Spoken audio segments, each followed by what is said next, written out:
안녕하세요. 김정호의 경제TV. 오늘은 곧 다가올 일들에 대해서 몇 가지 말씀드리려고 합니다. 민주당 원내대표인가요? 이인영 이 사람 이야기부터 하죠. 이 사람 참 큰일 날 것 같습니다. 총선이 끝나면 진짜 혁명을 시작할 것 같아요. 직접 총칼만 들지는 않았지만 말입니다. 2월 5일 날 이 사람이 아시아경제와 인터뷰를 했는데요. 총선 후 구상을 밝혔습니다. 총선이 끝나면 개헌부터 할 거랍니다. 헌법 안에다가 토지공 개념, 동일노동, 동일임금, 근로자 대신에 노동자 개념 추가 이런 내용들로 개헌을 하겠다. 그런데 그보다 더 무서운 건요. 우리나라에 종교와 언론, 시장에 헤게모니가 있는 것 같다. 그러니까 뭐 고쳐야 되겠다는 얘기인 거죠. 종교를 고친다. 종교까지 손댄다는 건 진짜 혁명 수준이죠. 아니 뭐 거의 내란이라고 봐야 될 것 같아요. 뭘 보고 종교의 헤게모니라고 하는지 알 수 없지만 어쨌든 그 헤게모니를 없애자면 교회 문을 닫아야 될 거 아니에요? 사람들 교회 못 가게 하고 목사님도 잡아놓고 그렇게 되지 않을까요? 사회주의자들은 원래 종교를 싫어하죠. 아무튼 그런 일을 하겠다는 것으로 보입니다. 이인영과 민주당은 이번 총선에서 자기들이 압승할 것을 전제하고 있는 것 같아요. 그 여세를 몰아서 총성 없는 혁명을 하려고 하는 것 같습니다. 2018년 5월에 그 일을 하려고 했었죠. 지방선거 때. 그때 못했는데 그것을 2020년 4월 총선 후에 하겠다는 겁니다. 토지공 개념을 국유와 같은 혁명수단 이런 걸로 보는 거에 대해서 그 사람들이 펄쩍펄쩍 뛰곤 해요. 불로소득을 환수하고 부동산을 주거 개념으로 보는 거 뭐 이런 거다 이렇게 점잖게 말하곤 하는데요. 하지만 그런 정도라면요. 굳이 논란을 부르면서까지 헌법에다가 토지공 개념이라는 거 하는 것을 굳이 넣을 필요가 없죠. 지금도 이미 종합부동산세 얼마나 올려대고 있습니까? 거기다가 말이죠. 현재 지금의 헌법에도 이미 토지의 공적 성격에 대한 조항들이 들어있어요. 제35조 3항 또 제122조인데요. 제35조에는 이렇게 규정이 되어 있습니다. 국가는 주택개발 정책 등을 통하여 모든 국민이 쾌적한 주거 생활을 할 수 있도록 노력하여야 한다. 이미 들어있어요. 또 제122조 국가는 국민의 모든 생산 및 생활의 기반이 되는 국토의 효율적이고 균형 있는 이용 개발, 보전을 위하여 법률이 정하는 바에 의하여 그에 대한 필요한 제한과 의무를 과할 수 있다. 그럼 뭐든지 할 수 있는 겁니다. 이런 조항, 이것이 있는데도 굳이 토지공 개념을 헌법에다가 더 넣으려고 한다. 그 이유가 뭘까요? 저는 어떤 혁명적인 조치를 하기 위한 분위기 조성이라고 봐요. 뭘 하려는 걸까요? 아주 온건한 것으로 생각을 해본다면 앞으로 이루어지는 모든 신도시 택지개발 사업 이것을 분양 방식이 아니라 공공임대주택 방식으로 다 바꾸겠다 이런 것일 수 있습니다. 이게 추미애가 말하는 중국 방식인 거죠. 소유권은 국가가 가지고 국민에게는 이용권만 허용하는 방식. 그것을 새로 공급하는 주택부터 시작하는 겁니다. 이런 방식이 아마 온건한 방식일 수 있고요. 조금 더 과격하게 가자면 조금 전에 말씀드린 그 방식 플러스 이미 2주택 이상을 소유하고 있는 그 주택들, 그거 강제 몰수해서 무주택자에게 나눠주는 방식, 이런 방식을 쓸 수도 있을 겁니다. 또는 2주택 이상에 대해서는 공공주택과 같은 조건으로 임대하게 한다. 이걸 의무화시킬 수도 있을 것이고요. 구체적인 모습은 무엇이 될지 두고 봐야 될 것 같습니다. 그리고 동일노동, 동일임금이라는 것도 말이죠. 그거 헌법에 들어가는 수준이면요. 직종별로 임금 수준을 국가에서 정하는 방식이 될 가능성이 높습니다. 그렇지 않다면 굳이 헌법을 건드릴 이유가 뭐 있겠습니까? 자, 국가에서 임금을 정한다?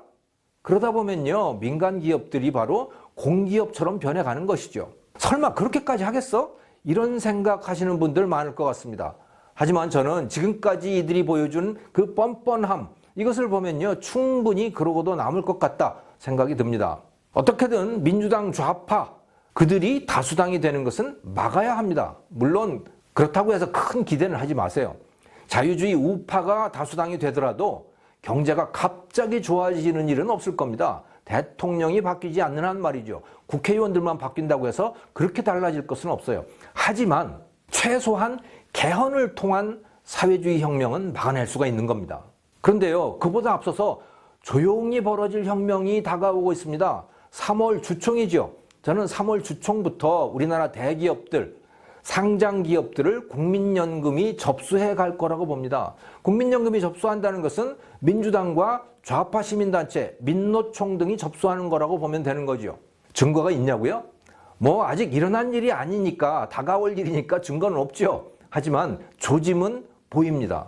국민연금이 2월 7일 공시를 했는데요. 삼성전자, SK하이닉스, 현대차, 대한항공 같은 59개의 상장 기업에 대해서 주식 보유 목적을 단순 투자 목적에서 일반 투자 목적으로 변경했습니다.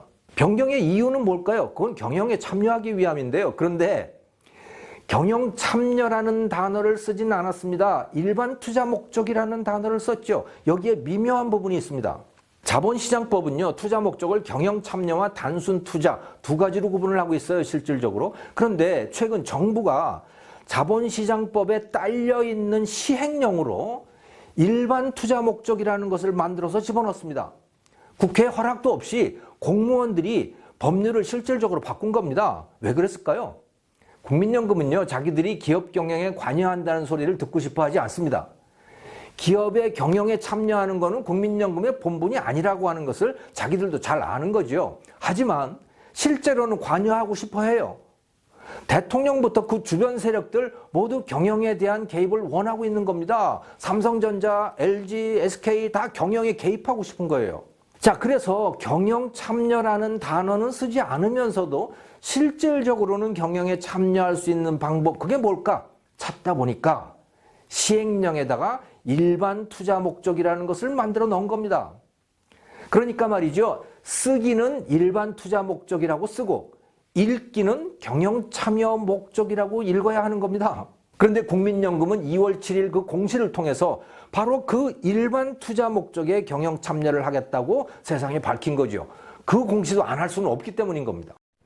공시 대상이 된 기업은 56군데인데요. 이것은 시작에 불과해요. 국민연금은 거의 모든 상장 기업들을 다 그렇게 할 수 있습니다. 국민연금 규모가 엄청나게 커졌기 때문이죠. 국민연금 규모가 724조 원인데요. 우리나라 코스피, 코스닥 상장 기업 시가총액 다 더하면 1700조 정도 됩니다. 그러니까 국민연금 기금의 4분의 1 정도만 투자를 하면요, 전체 상장 기업 지분 10%를 다 소유할 수 있습니다. 최대 주주가 될 수 있다는 거죠. 그러니까 거의 모든 기업에서 최대 주주가 된다. 삼성전자, LG전자, 현대차, SK하이닉스 뭐 다 최대 주주가 될 수 있는 거예요. 그리고 그 기업들을 모두 다 국영기업으로 만들어갈 수 있는 겁니다. 다른 나라들은 이 연금의 투자에 대해서 매우 조심스럽게 접근을 합니다. 그래서 국내 기업 주식에 대해서는 많이 투자를 안 합니다. 잘못하다가는 국민연금이 모든 기업들을 다 공기업으로 만들 수 있기 때문인 거죠. 지금까지 우리나라의 국민연금도 이 국민연금 기금의 국내 기업 투자에 대해서는 매우 조심스럽게 접근을 해왔습니다. 하지만 올해부터 그 분위기가 완전히 바뀌어 갈 것 같습니다. 이것을 국민들이 나서서 막아주지 않으면 막을 방법이 없습니다. 이 나라가 어떻게 되려는지 참 이거 모든 것이 사회주의, 전체주의를 향해서 질주해 가고 있는 것 같습니다. 중국 옆에 붙어 있어서 그런가요? 베네수엘라가 어떻게 됐는지 뻔히 알면서도 이렇게 계속 밀고 나가는 걸 보면 이 사람들은 오히려 나라 경제가 망하기를 바라는 것 같아요. 그렇다고 해서 이 자유 세력이 집권을 한다고 해가지고 당장 무슨 수가 나는 것은 아니지만 말이죠. 최소한 나라가 한꺼번에 곤두박질 치지는 않게 만들 수 있는 거죠. 그래서 이번 총선이 저는 매우 중요하다고 생각합니다. 김정호의 경제TV 오늘은 여기서 마치겠습니다. 감사합니다.